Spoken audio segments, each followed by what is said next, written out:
O Ministério da Educação divulgou nesta quinta-feira, 12 de janeiro, o novo piso nacional do magistério. O reajuste confirma as estimativas da Confederação Nacional de Municípios. O percentual ficou em 7,64%. Com isso, o novo salário será de R$ 2.298. A consultora da CNM, Marisa Abreu, dá mais detalhes sobre o aumento. A CNM divulgou uma matéria no dia 13 de janeiro, onde ela já previa esse reajuste de 7,64%, que foi divulgado por uma entrevista do ministro da Educação hoje. E a Confederação dos Trabalhadores em Educação, o Movimento Sindical dos Professores, também já tinha divulgado o mesmo percentual. É que é fácil, né? É uma conta matemática do valor por aluno ano do Fundeb, segundo as estimativas oficiais do governo federal, em portarias assinadas pelos ministros da Fazenda e da Educação, que saiu dia 28 de dezembro. A gente faz a conta, calcula quanto é que deu o crescimento ali e já sabe quanto é que vai ser o crescimento do piso. O primeiro problema desse reajuste é que ele não tem portaria do Ministério da Educação, é só uma entrevista. É assim desde 2010. Vejam a diferença para o reajuste do salário mínimo. Tem um decreto do presidente da República, publicado no finalzinho de dezembro. Para o piso do magistério é uma entrevista e uma notícia no site. Não tem ato legal nenhum. Primeiro problema. Segundo problema, olhem que interessante.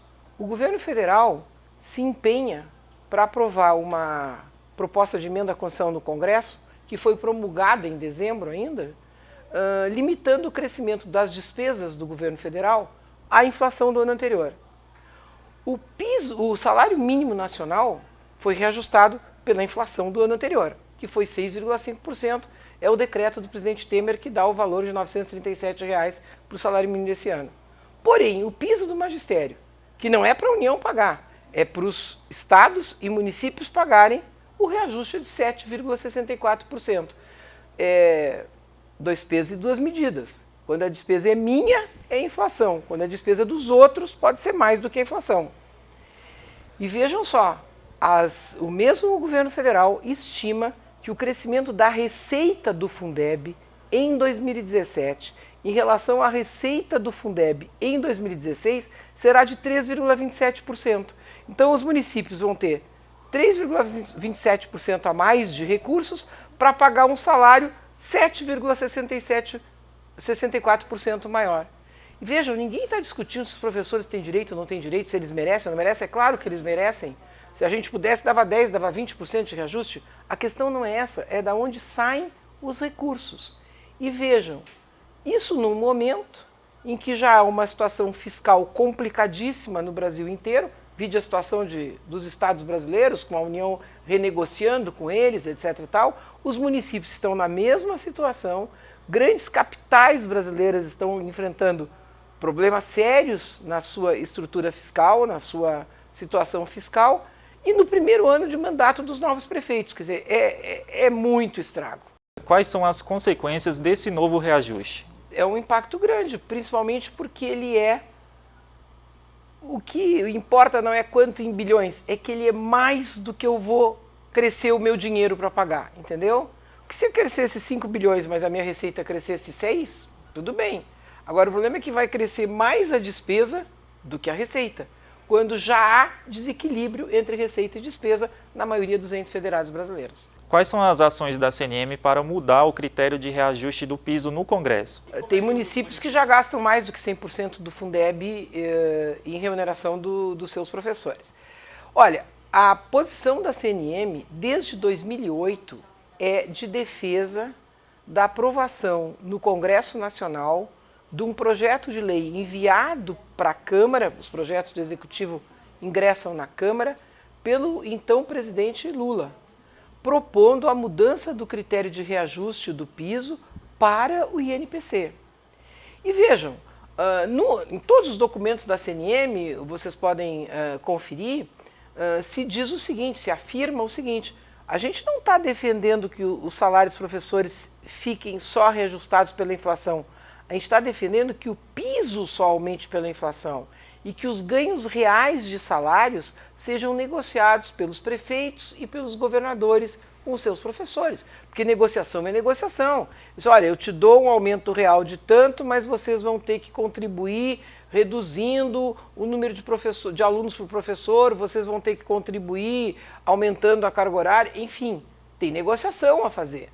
Agora, assim não, vem de cima para baixo, o prefeito só tem uma coisa, cumprir, ele não tem nada a conversar com os seus professores. Esse projeto de lei, vejam só, ele está tramitando desde julho de 2008 no Congresso Nacional. Desde então, a CNM vem se manifestando pela sua aprovação. Aliás, é muito estranho, porque quando o presidente Lula sancionou a lei, no dia 16 de julho, o Ministério da Fazenda do presidente Lula se manifestou pelo veto do critério de reajuste. Por esses argumentos da questão fiscal.